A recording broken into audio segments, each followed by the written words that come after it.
हाय मेरे जिगर के टुकड़ों, आज हम 2012 में आई मूवी BHS को एक्सप्लेन करने वाले हैं। I hope you like it. Movie की स्टार्टिंग होती है टैब 56 से, जिसमें हम एक बेहद सनकी और बदमाश ग्रुप देखते हैं जिनका काम ही लोगों से छेड़छाड़ करना और उनके घरों में तोड़फोड़ करना होता है और खासकर लड़कियों को किडनैप करके उनके MMS वीडियो बनाकर बेचना होता है। फिर एक दिन इस ग्रुप को किसी अनजान आदमी से कॉन्ट्रैक्ट मिलता है कि उन्हें किसी बूढ़े आदमी के घर से रिकॉर्डेड VHS टेप को चुराना है। अब क्योंकि इन्हें इस काम के बहुत ही ज्यादा पैसे मिलने वाले होते हैं, इसलिए लालच के चक्कर में ये भूल जाते हैं कि कॉन्ट्रैक्टर कौन है जो इनके बारे में जानता है, क्योंकि ये लोग काम करने के बाद अपनी पहचान किसी को नहीं बताते थे। और जब ये लोग उस बूढ़े आदमी के घर के अंदर चुपके से जाते हैं तो इन्हें वो बूढ़ा आदमी अपने कंप्यूटर सेटअप के सामने पहले से ही मरा हुआ मिलता है। लेकिन फिर भी ये लोग वहाँ से भागने के बजाय टेप की तलाश जारी रखते हैं और तभी इन्हें बहुत सारे टेप मिल जाते हैं। इससे इनकी परेशानी और बढ़ जाती है, क्योंकि अब इन्हें मालूम नहीं होता कि इनमें से कौन सा टेप चुराना है। इसलिए उनमें से एक कैमरामैन ब्रैड एक एक करके सभी टेप को देखना शुरू कर देता है। वहीं बाकी के लोग एक दूसरे कमरे में टेप को ढूंढना जारी रखते हैं। यहाँ ब्रैड पहले टेप में 3 दोस्त पैट्रिक, शैन और क्लिंट को देखता है जो पार्टी करने के लिए एक क्लब में जा रहे होते हैं। वहीं क्लिंट के पास एक ऐसा चश्मा होता है जिसमें कैमरा लगा हुआ था, यानी आगे की रिकॉर्डिंग क्लिंट की आंखों के जरिए होगी। यहाँ शैन का प्लान किसी लड़की को फंसाकर अपने कमरे में लाना होता है, जिससे कि ये लोग उस लड़की के साथ घपाघप करके उसकी वीडियो बनाकर एडल्ट साइट पर भेज सके।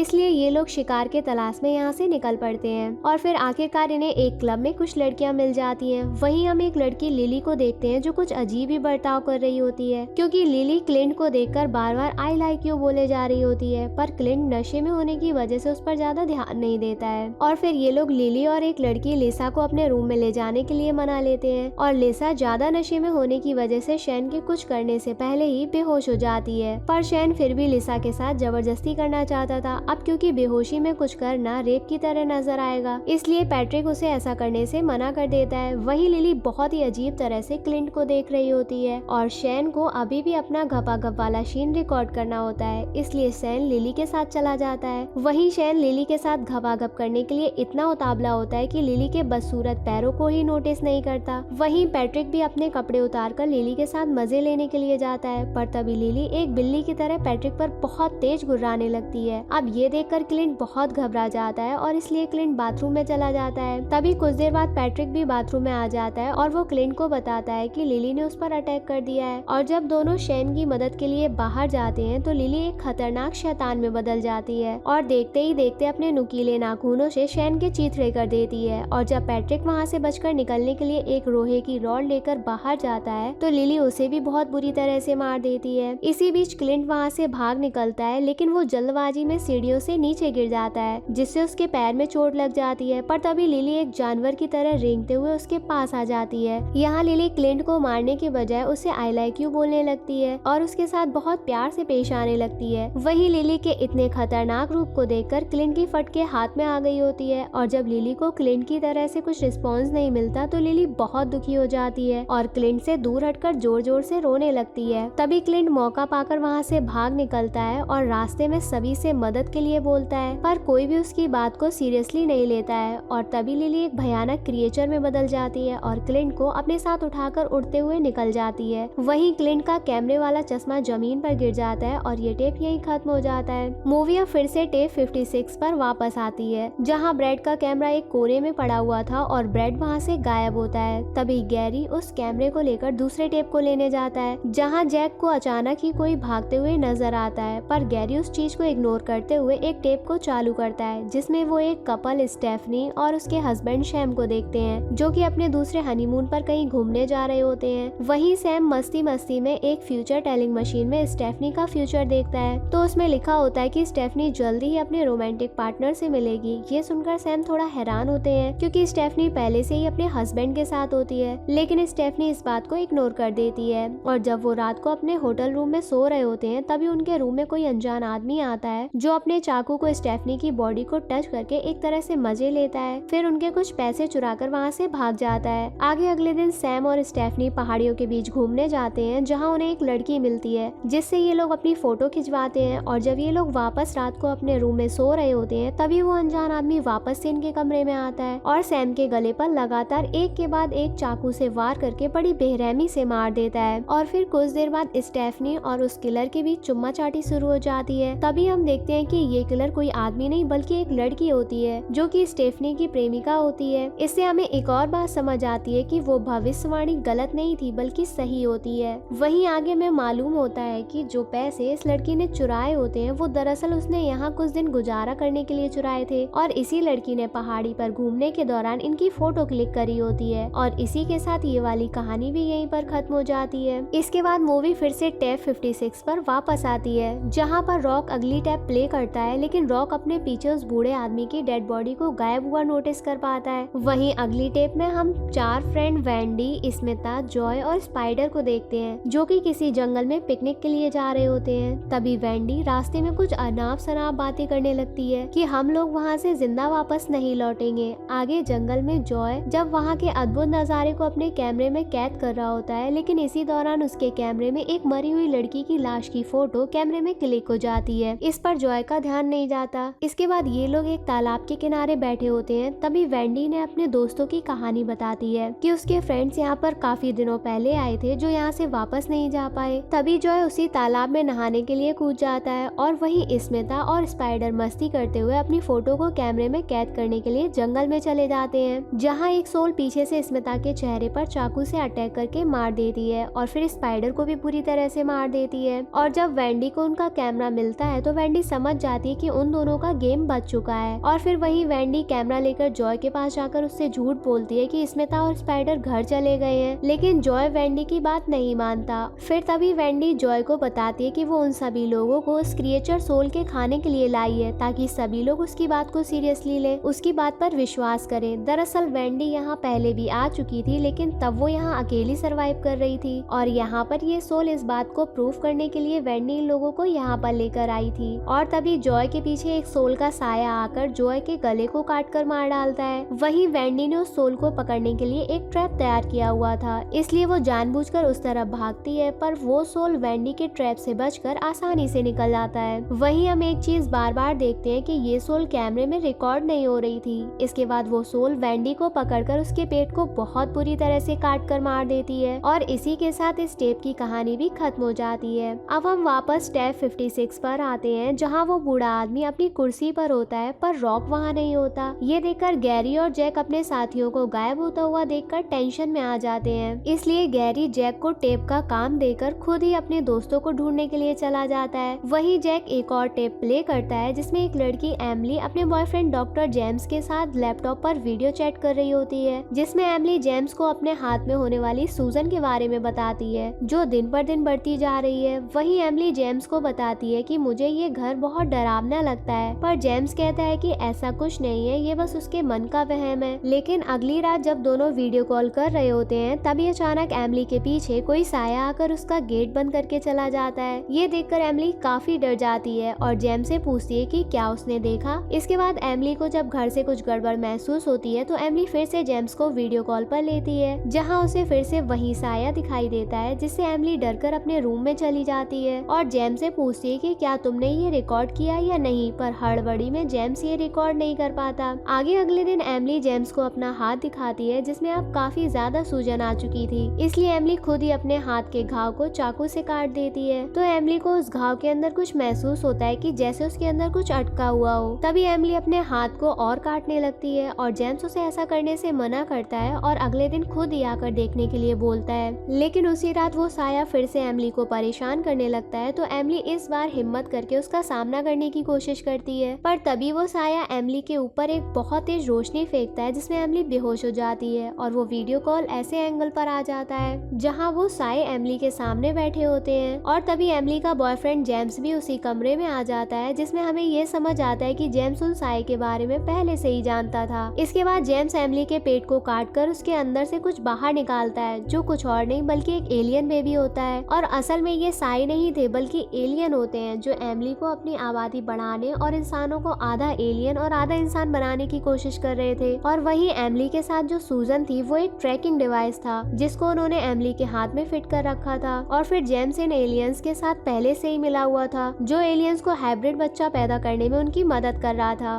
वहीं अगले दिन एमिली फिर से जेम्स को वीडियो कॉल करती है और यहाँ एमिली को कुछ भी याद नहीं होता क्योंकि उन एलियंस ने एमिली की याददाश्त को मिटा दिया था। वहीं एमिली जेम्स से अब अपनी हालत के के बारे में पूछती है तो जेम्स उससे कहता है कि उसका बहुत बुरा एक्सीडेंट हो गया था, लेकिन अब वो ठीक है और बहुत ही जल्द वो बिल्कुल ठीक हो जाएगी। इतना बोलकर जेम्स एक दूसरी लड़की से वीडियो कॉल पर बात करने लगता है, जो कि एमिली की ही तरह जेम्स को अपने हाथ की सूजन के बारे में बताती है। यानी कि जेम्स एक लड़की के साथ नहीं बल्कि बहुत सारी लड़कियों के साथ जुड़ा हुआ होता है, ताकि वो इन एलियंस को ज्यादा से ज्यादा एलियन हाइब्रिड पैदा करवा सके। और इसी के साथ ये वाली कहानी भी खत्म हो जाती है। इसके बाद मूवी फिर से टैफ 56 पर वापस आती है, जहाँ अब गैरी के अलावा कोई भी नहीं बचा हुआ था। यहाँ तक कि उस बूढ़े आदमी की डेड बॉडी भी नहीं होती है। ये देखकर गैरी काफी घबरा जाता है और फिर अपने साथियों को ढूंढने के लिए आगे जाता है, जहाँ गैरी को जैक का कटा हुआ सर जमीन पर पड़ा हुआ मिलता है और बाकी सभी लोगों की डेड बॉडी बहुत बुरी हालत में मिलती है। वहीं गैरी उस मरे हुए बूढ़े आदमी को देखता है, जो कि अब जिंदा हो गया था, जिसे देखकर गैरी बहुत डर जाता है और वहाँ से भागने लगता है। पर तभी गैरी भागने की जल्दी में गिर जाता है और गैरी उसी क्रिएचर का शिकार बन जाता है जिसे जैक ने देखा था, और इसके साथ टैफ 56 बंद हो जाता है। फिर मूवी का आखिरी टेप प्ले होता है, जहाँ पर एक टेलर नाम का लड़का हैलोवीन के दिन एक टेडी बियर की ड्रेस में अपने दोस्तों से एक कार में मिलता है, जिनका नाम चैड, मैड और पॉल होता है, जो कि अपने दोस्तों के घर पार्टी करने के लिए जा रहे होते हैं। पर गलती से ये लोग एक ऐसे घर में चले जाते हैं जहाँ पर कोई नहीं होता, लेकिन उन्हें लगता है कि वो सबसे पहले आए हैं। और जब ये लोग घर के अंदर आगे बढ़ने लगते हैं तो इनके सामने एक साया बार बार आता है, पर ये लोग उस साये को हैलोवीन डेकोरेशन समझकर इग्नोर कर देते हैं। आगे ये लोग उस घर की छत पर जाते हैं तो उस घर के कुछ लोग एक लड़की को रस्सी से बांधकर एक्सोर्सिज्म कर रहे होते हैं, जिसे देखकर इन्हें लगता है कि ये सब हैलोवीन फेस्टिवल का एक सेटअप है। ये सोचकर ये लोग मस्ती मस्ती में उन लोगों के साथ एक्सोर्सिज्म में शामिल हो जाते हैं। और फिर जैसे ही एक आदमी उस लड़की पर वार करता है, तभी वो लोग घर पर देखते ही देखते एक पैरानॉर्मल पावर की चपेट में आ जाता है। और वहीं जो लोग उस लड़की को टॉर्चर कर रहे थे वो सभी लोग हवा में उड़ने लगते हैं और तभी ये लोग डरकर वहाँ से भागने लगते हैं। लेकिन तभी इन्हें याद आता है कि उस लड़की की जान खतरे में है, तो ये वापस उसी लड़की की तरफ जाते हैं, जहाँ वो घर वाले उस लड़की की बलि देने वाले होते हैं कि एन मौके पर ये लोग उस लड़की को बचा लेते हैं। वहीं जब उस घर के लोग इन्हें रोकने की कोशिश करते हैं तो वही पैरानॉर्मल पावर उन घर वालों को मार देती है। अब सभी लड़के उस लड़की को लेकर बाहर की तरफ भागने लगते हैं, पर पूरा घर भूतिया साए से घिर जाता है और देखते ही देखते घर के सभी दरवाजे लॉक हो जाते हैं और यहाँ तक कि घर की सभी चीजें हवा में उड़ने लगती हैं। लेकिन किसी तरह ये सभी लड़के घर के बेसमेंट से होकर बाहर निकल जाते हैं। लेकिन जब ये लोग उस लड़की को लेकर अपनी कार से जा रहे होते हैं, तभी वो सोल इनकी गाड़ी को अपने काबू में करके एक रेलवे ट्रैक पर खड़ी कर देती है, जिसमें से वो लड़की तो बाहर निकल जाती है, पर ये चारों लड़के गाड़ी के अंदर ही फंस जाते हैं। दरअसल इस लड़की के अंदर एक आत्मा का वास होता है, जिसे वो घर वाले निकालने की कोशिश कर रहे थे, पर तभी हम देखते हैं कि एक ट्रेन इन लड़कों को कुचलकर जान से मार देती है। और इसी के साथ ये मूवी यही खत्म हो जाती है। हमारे चैनल को ऐसे ही प्यार देते रहिए। चलो जल्दी से कमेंट करके बताओ आपको मूवी कैसी लगी। लाइक और शेयर करना मत भूलना। होप आपको मूवी की एक्सप्लेनेशन पसंद आई होगी। I love you guys.